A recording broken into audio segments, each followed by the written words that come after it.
বন্ধু, আপনি কি জানেন মোবাইল ফোন কত সালে আবিষ্কার হয়েছিল এবং কে আবিষ্কার করেছিল?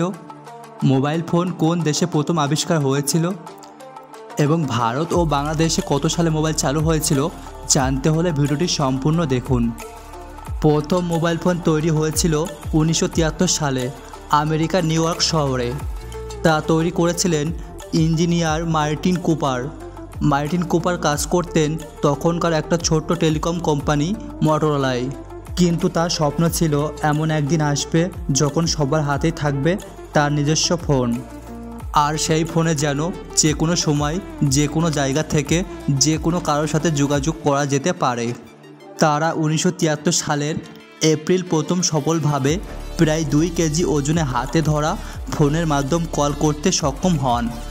মটোরোলা কোম্পানিতে কর্মরত ডক্টর মার্টিন কুপার প্রথম মোবাইল ফোন চালু করেছিলেন। প্রথমবারের মতন ফোনটি ব্যবহার করে কল করেন ডক্টর মার্টিন কুপার। সবচেয়ে মজার ব্যাপার হলো মার্টিন কুপার সেই মোবাইল ফোন দিয়ে সর্বপ্রথম কথা বলেছিলেন তার বন্ধু জুয়েল অ্যাঞ্জেলের সাথে। ভারতে প্রথম মোবাইল ফোন চালু হয় 1985 সালে, আর বাংলাদেশে প্রথম মোবাইল ফোন চালু হয় 1993 সালে। আজকের আলোচনা এখানে শেষ করছি। ভিডিওটি যদি ভালো লেগে থাকে তাহলে একটি লাইক করুন।